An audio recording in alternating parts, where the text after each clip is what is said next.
¿Qué tal, Jorge? Gracias por venir. ¿Qué tal? ¿Cómo están? Bien, gracias por esta invitación y por el tema también. Bueno, ahí te ponemos en los 40 años, lo agarrás de donde querés.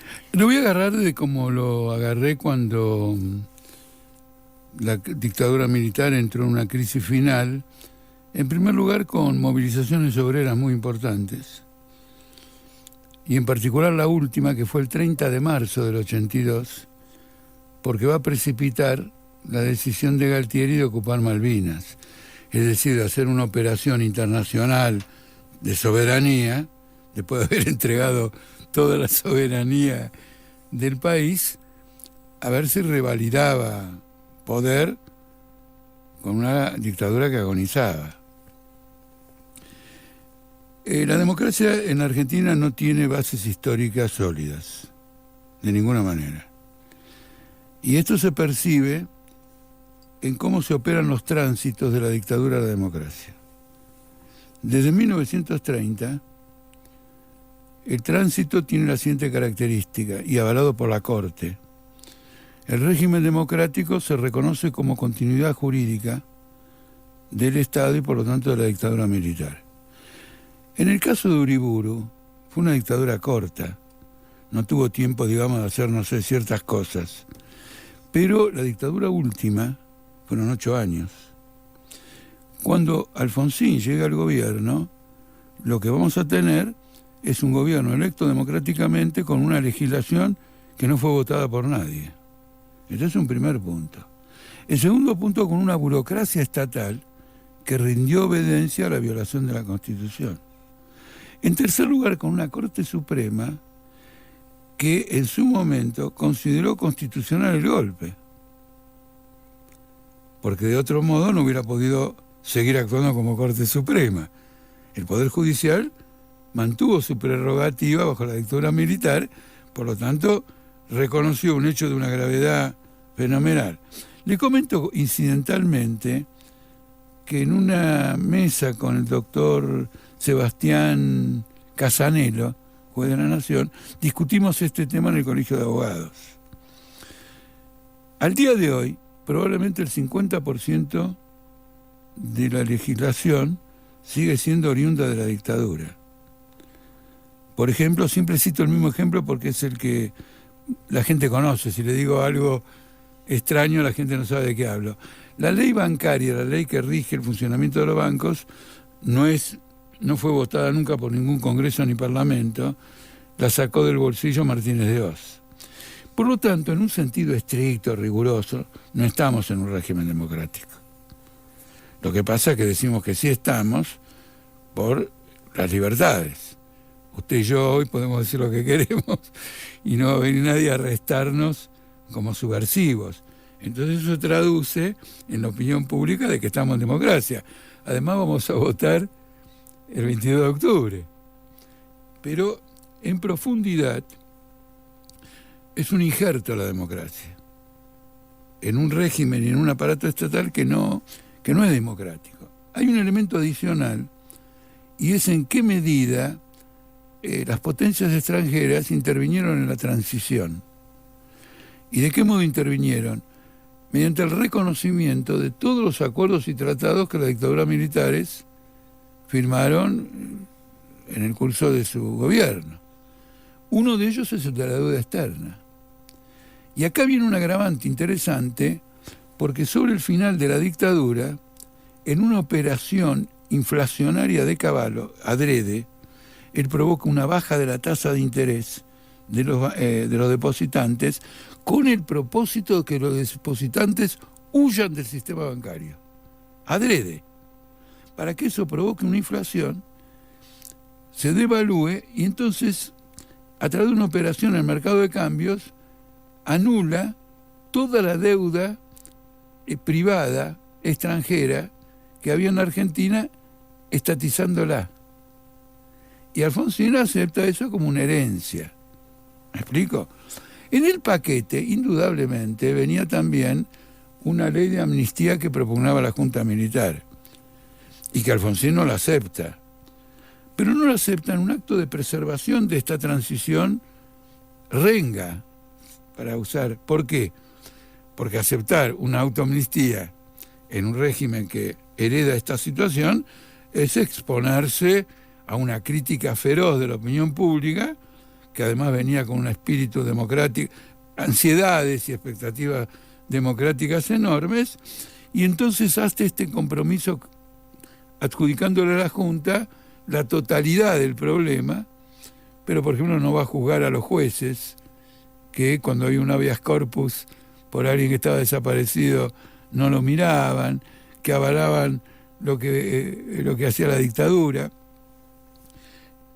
La democracia norteamericana no solo tiene su asiento en una guerra de independencia contra el imperialismo inglés, sino por sobre todas las cosas en algo que se ignora y que en mi opinión quizás exagere un poco, pero nada más que para clarificar, es tan importante como la revolución de Lenin, que es la guerra de secesión.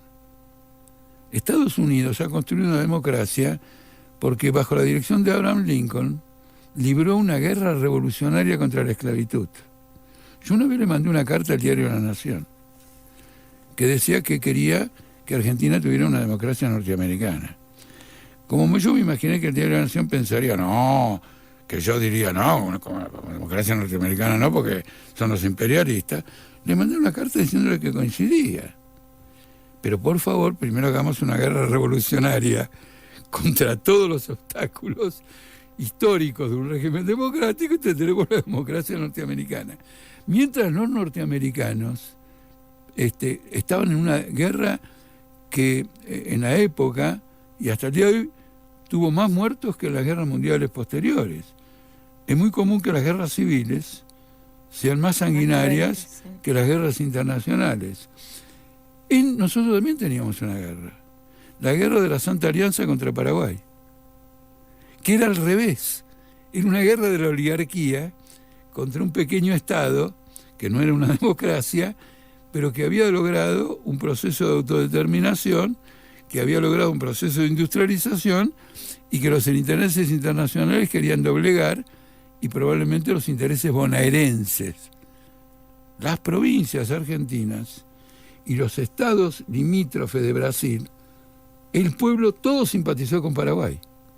He visto estudios de, ¿cómo se llama?, Mato Grosso do Sul, Cuiabá, la capital, la Universidad de Mato Grosso do Sul, tuve oportunidad de conocer a los investigadores sobre la sublevación del pueblo de la zona contra Argentina, Uruguay y Brasil, su propio país, o Corrientes, que apoyó a Paraguay. Hacíamos lo contrario. Entonces de ahí sale, que creo que es el momento fatal que marca el destino de América Latina o de América del Sur, de ahí sale una estructura de estados oligárquicos, que van a demorar cuánto tiempo en consagrar un sufragio universal. Recién va a ocurrir en 1912, cuando aparece la ley Sáenz Peña y se va a aplicar en la elección del año 16, gracias a la cual Hipólito Yrigoyen se transforma en el primer presidente efectivamente electo en la República Argentina. Este es un aspecto absolutamente importante. Hay otro ángulo que yo supongo que usted también, como otras personas, lo va a ver más controvertido, y es que en general la democracia es el método más barato de dominación del capital. Y en estos 40 años la experiencia lo demostró. Por ejemplo, frente a acontecimientos como la hiperinflación de Alfonsín, traumáticos, tremendo, el presidente que renuncia, adelanta la entrega del mandato, hace algo inconstitucional, le da 6 meses más de gobierno al que acaba de subir. En el pasado teníamos un golpe. Frente a acontecimientos como el del 2001, que cayó de la Rúa, en el pasado teníamos un golpe. Es decir, que la clase dominantes conservaron el control del país sin recurrir al golpe. Porque los golpes militares, el fascismo, las dictaduras, autonomizan demasiado el poder y habilitan acciones de poder profundamente dañinas.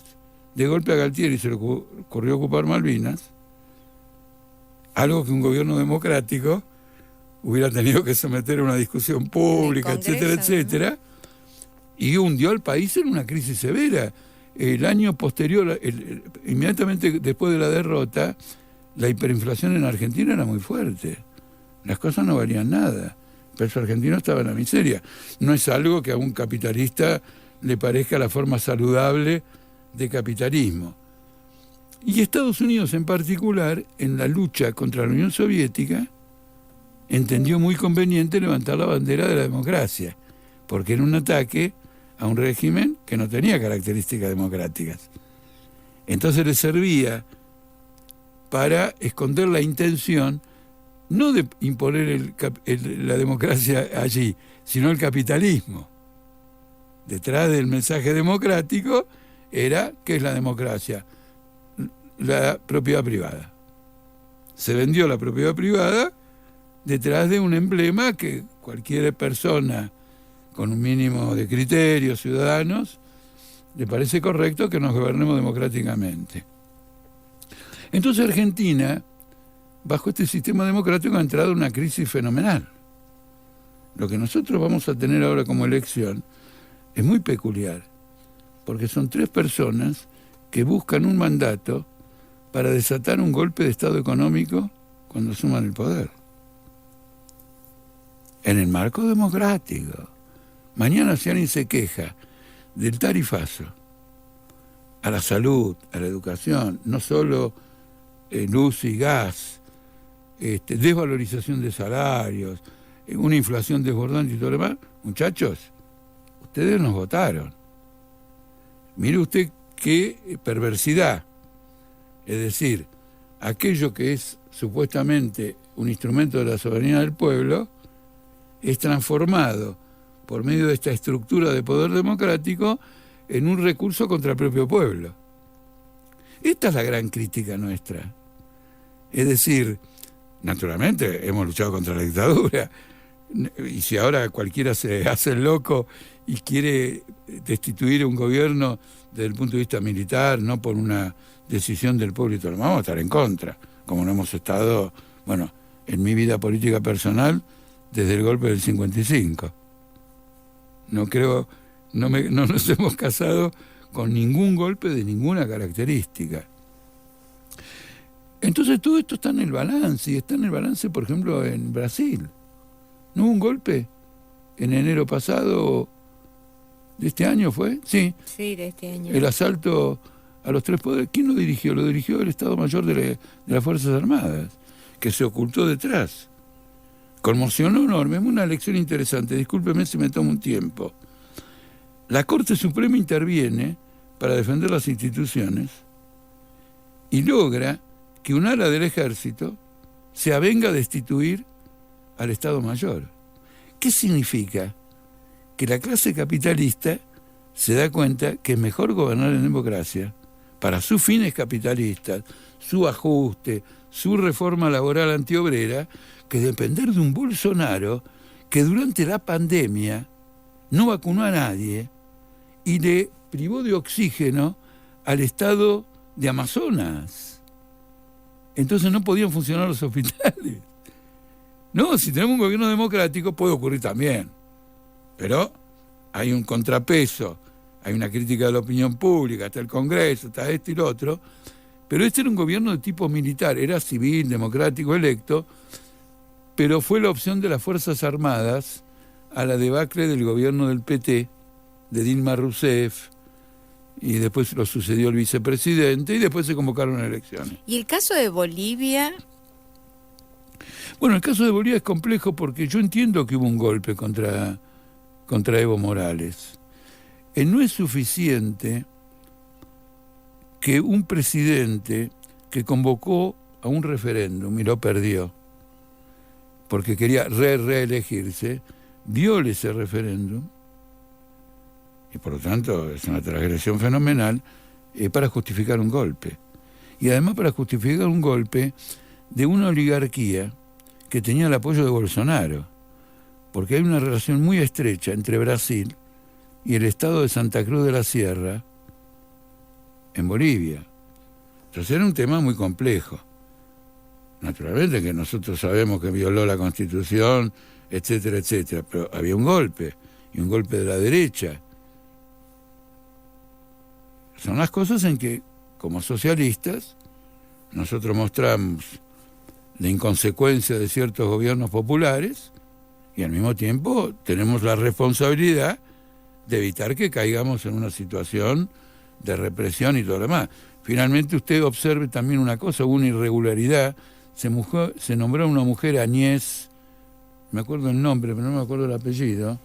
Bueno, había sacado los votos justos para elegirse diputada. Es decir, y eso contó con el aval del Congreso brasileño, que tenía 2/3 del MAS. Es decir, que el MAS fue cómplice del derrocamiento de su propio gobierno. Usted está acá ante un fenómeno político que ya no desborda la discusión sobre el régimen democrático. Porque en definitiva, ¿cuál es la trampa democrática? Hay la leyenda del lecho de Procusto. Un tipo se murió y no entraba en el cajón. En lugar de traer un cajón más grande en el cual entró el cortan, tipo, ¿no? cortaron al tipo.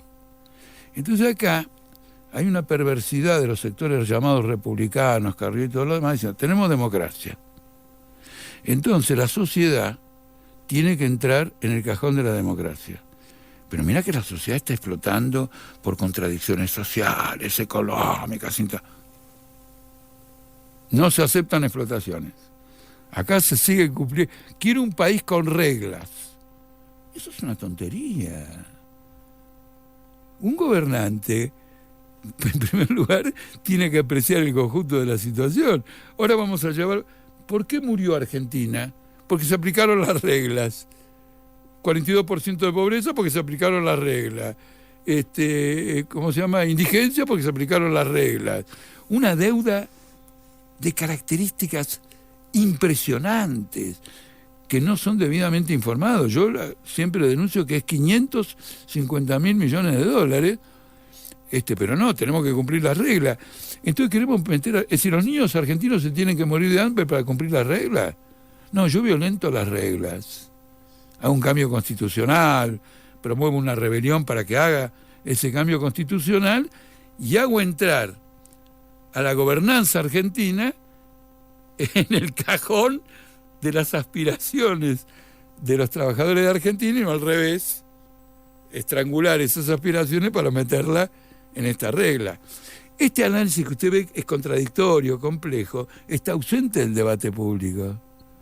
Es un debate dogmático.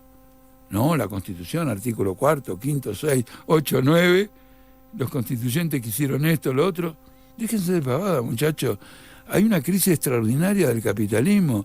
Lo que está ocurriendo con la hiperinflación es el estallido de contradicciones económicas y sociales. Ninguna constitución se escribió previendo estallidos, un estallido de contradicciones. Al revés, todos los países que tuvieron un proceso constitucional habían resuelto esas contradicciones y se dieron una constitución. Lo que le digo de la guerra de secesión. Se armó un régimen constitucional adecuado con enmiendas para sancionar la emancipación de los esclavos, fruto de un combate social, la victoria de los progresistas, el norte, los negros, contra la oligarquía esclavista, habilitó la formación de esta democracia que es Estados Unidos. Y le vuelvo a insistir, la democracia más importante del mundo es el fruto de una guerra revolucionaria. Y la democracia europea, Francia es el fruto de la Revolución Francesa. Y los países que no tuvieron revolución, Alemania e Italia, fueron los países que terminaron el fascismo. Porque se desarrolló un capitalismo en gran parte amoldando las viejas estructuras absolutistas a las nuevas. Entonces había un parlamento que estaba decorado en Alemania. El poder era del emperador. Cuando finalmente cayó el emperador, se hizo una democracia ficticia, constitucional, que duró ¿cuánto? 8 años se la comió Hitler. Y ahora con esta elección explícitamente está planteado esto de meter la disconformidad social dentro de este modelo. Lo vemos en el caso de Patricia Bullrich, que ella específicamente dice, vamos a imponer el orden, vamos a terminar con esta inundación del piqueterismo. Lo dice Massa cuando los manda, no protesten contra lo que estamos haciendo, sino movilícense a defender lo que tienen. Y no tienen nada. Por ahora. Y bueno, lo de Milei es Entonces usted se da cuenta que estamos en una crisis política de características terminales. Hay mucha gente que me escucha decir terminal y dice, catastrofista. No, la palabra terminal es válida. No quiere decir que el mundo se va a acabar. Quiere decir que una estructura determinada... ¿Empieza otro ciclo? Empieza, pero completamente. Ahora, lo que va a empezar es un ciclo de desmembramiento, porque no se han desarrollado los elementos para superar esto. Lo que viene ahora es un intento por ahora de Milei, de Bullrich y de Massa. Esos tres que usted criticó, que quieren meter a la sociedad dentro de las reglas. Eso va a llevar, debiera llevar, a una suerte de rebelión popular, y está provocando una inquietud, no solo en las grandes masas que están totalmente desbordadas por una cantidad de problemas, sino que hay una crisis en el interior de la burguesía, muy grande, porque le está pasando algo que le ocurrió a la burguesía brasileña. La burguesía brasileña tenía anotado como candidato para reemplazar al PT a un tipo del Partido Socialista Democrático, no, Socialdemócrata brasileño. Los nombres de los... era así. Y el tipo no arrancó nunca en la intención de votos. Entonces apareció Bolsonaro. Lo único que vieron de Bolsonaro es que era de derecha y que tenía intención de votos, y lo apadrinaron. Acá, el candidato, que era el que debía suceder a este, para la gran burguesía, era Patricia Bullrich, y como aquel brasileño, no arranca. Y no hay un ejército que apadrine a Milei, porque no va a comparar la situación, el poder de la Fuerza Armada brasileña sobre el Estado con lo que ha ocurrido con el ejército argentino después de los años de la dictadura, violación de derechos humanos y la guerra. Entonces no es un árbitro. El ejército brasileño es un árbitro político, hoy todavía. Es fundamental. Será democracia, pero con un ejército que es árbitro. El ejército argentino no. Entonces, la burguesía lo ve con recelo a Milei. Milei, por ejemplo, para darle un ejemplo, digamos, doméstico. Milei acaba de mandar una carta al gobierno diciéndole que suspenda la licitación de la impresión de los DNI. Porque antes le pidió que no se discuta el presupuesto, sí. Massa dijo que sí, y ahora le pide que no haga esto. Bueno, ya va a haber elecciones, hay un nuevo presidente, que él arregle esto. Esta licitación, esta es una adjudicación directa que ya se le ha dado al grupo Ernequian. El grupo Ernequian apadrinó a Milei, y Milei aparece cuestionando al grupo que lo apadrinó a él. Sí. Entonces, hay un estado de pánico en la burguesía. No tenemos candidato. Tenemos 3 debiluchos por los cuales nos damos 3 mangos en materia de solidez, de estabilidad, de perspectiva, en medio de una hiperinflación. Este es el escenario. Y es por el motivo por el que usted en Salta exponiendo qué debe hacer la clase obrera, los trabajadores frente a este escenario, y no dejarse engañar por las elecciones, porque son elecciones para empoderar un golpe de Estado económico.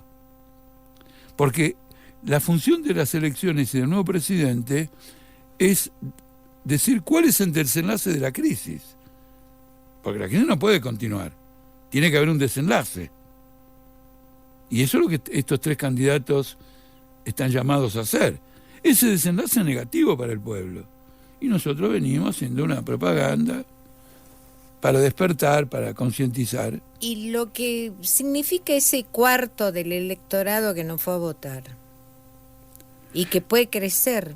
Puede crecer, bueno, es el que más advierte, parece mentira, es el que más advierte que esto no va, pero no tiene respuestas. El gran tema del voto en blanco, la abstención, es que como tal no es una respuesta. Nosotros no vamos a votar a ningún candidato, pero a sabiendas que desde el punto de vista electoral no estamos dando una respuesta. Porque para nosotros primero la respuesta no pasa por quién va a ser elegido, porque las cartas ya están marcadas. No estamos despreciando que haya elecciones, pero las cartas están marcadas. Volvemos al caso ese del cajón y todo lo demás. Acá hay un escenario de conflictividad nacional, social, que supera este marco electoral, porque los tres candidatos que están al frente están mandatados para descargar un golpe de Estado económico. Y por lo tanto la perversidad de valerse del voto para descargarlo. Y puede haber sectores del electorado que esto que yo denomino golpe de Estado económico lo entiendan como, che, vienen a poner un poco de orden. Una abstracción de ese tipo. Pero, ¿sabés qué tipo de orden? Porque hay órdenes sin órdenes. Yo soy padre de familia y hay órdenes que son buenos para la familia y hay otros órdenes represivos, no hagas esto, no hagas lo otro, no vayas aquí, no vayas allá, que son desintegradores. Sino directamente de la familia, de cada uno de esos componentes. Entonces la palabra orden no resuelve nada. Porque finalmente si usted me dice a nosotros que nos decimos revolucionarios, finalmente nosotros queremos otro orden, en cierto modo. La ciudad no puede vivir en la anarquía. Así que estamos en un punto, por lo pronto, interesante. No va a ser inocua esta elección. No, yo le digo a los compañeros, mi apasionamiento por la política, usted sabe que milito décadas, el apasionamiento por la política que tengo hoy es superior al que tuve en cualquier otro momento. Porque, ¿qué pasa? Tengo la ventaja de la experiencia. Entonces puedo reunir mejor lo que aprendí del pasado, reunirlo en una forma más integradora y darme cuenta de este escenario.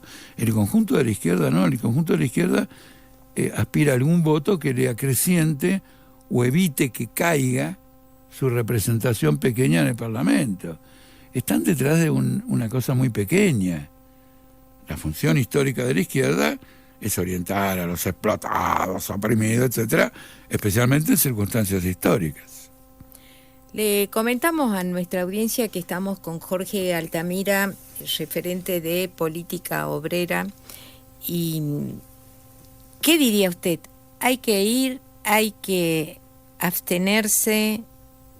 No, nosotros ponemos el eje en otra cosa. Es necesario que el mundo del trabajo, de la cultura, de la educación, entre a deliberar, adoptar resoluciones e iniciar planes de acción. Porque esto es una estafa, es un engaño. No en el sentido que fue construido como un engaño. Se vota el 22 de octubre porque son 4 años de gobierno, hay que cambiar. No tengo ninguna teoría conspirativa. Es el curso de contradicciones acumuladas que estallan. Y entonces la realidad pasa paralela a la elección.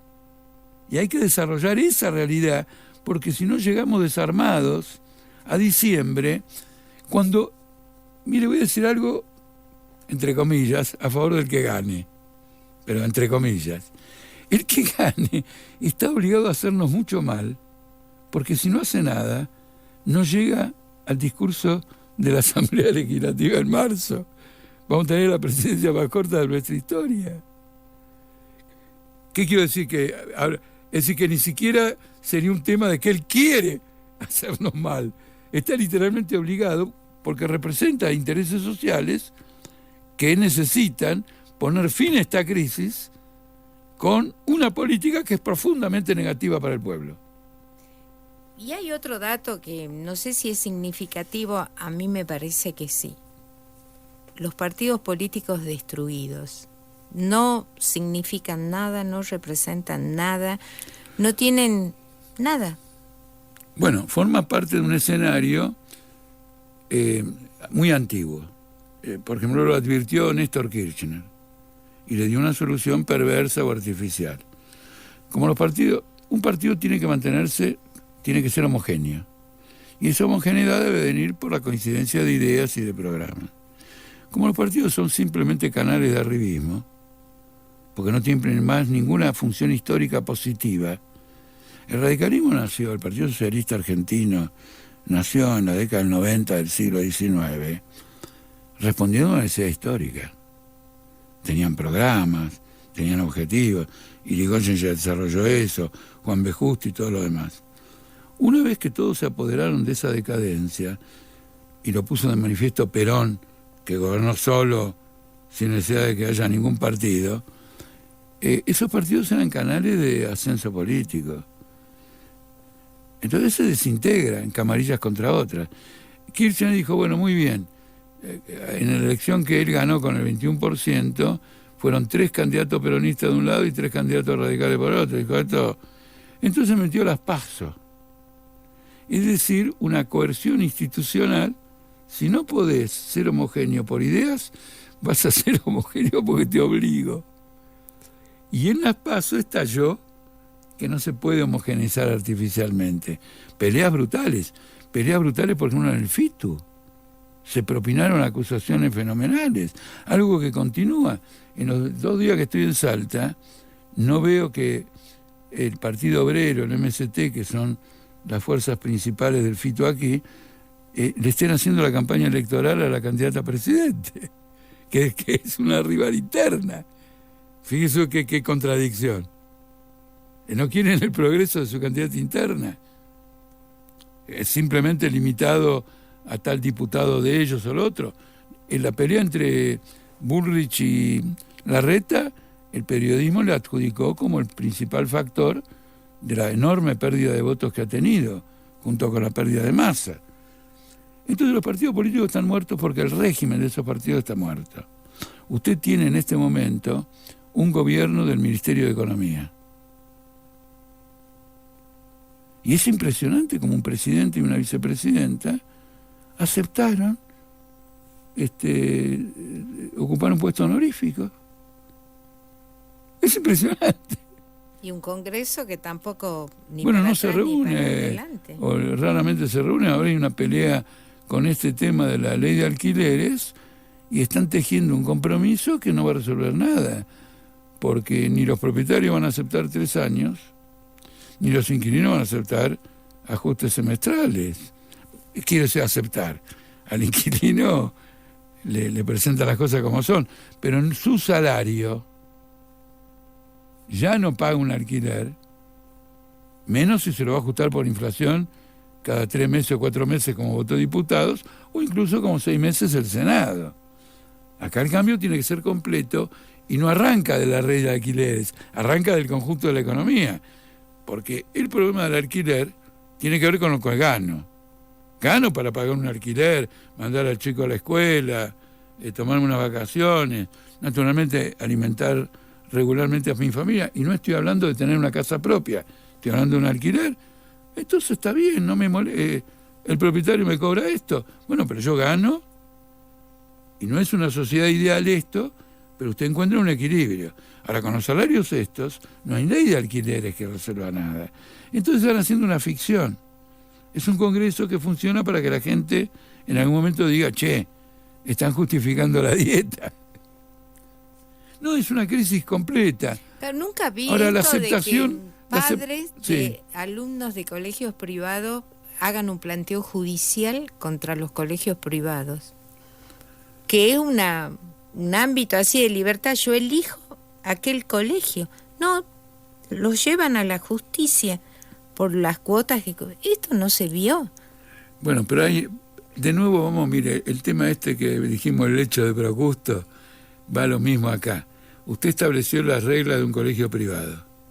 Lo elegí libremente y Ahora, finalmente, hay que pagar la cuota. Si no puedo pagar la cuota, ¿dónde está mi libertad? Estoy obligado a aceptar otra forma de educación que no es la que yo elegí. Entonces, eso es un problema real. Es el fracaso de la educación privada. A mí me molesta mucho que digan que la escuela pública adoctrina. No hay escuela que adoctrine más que una escuela confesional. Y la escuela pública argentina, al menos en lo formal, desde Sarmiento en adelante y desde la ley de 1420, es una escuela laica, y lo contrario del adoctrinamiento. Si yo les quiero enseñar marxismo a los chicos, no el laicismo, les tengo que enseñar marxismo, antimarxismo, medio marxismo, un cuarto de liberalismo. Tienen que conocer todo.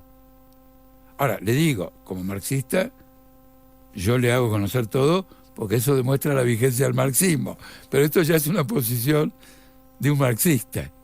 Es decir, nosotros entendemos que nuestra concepción del mundo no va a ser aceptada suprimiendo a las rivales, sino exponiéndolas, porque ella es el producto de la crítica a las concepciones rivales.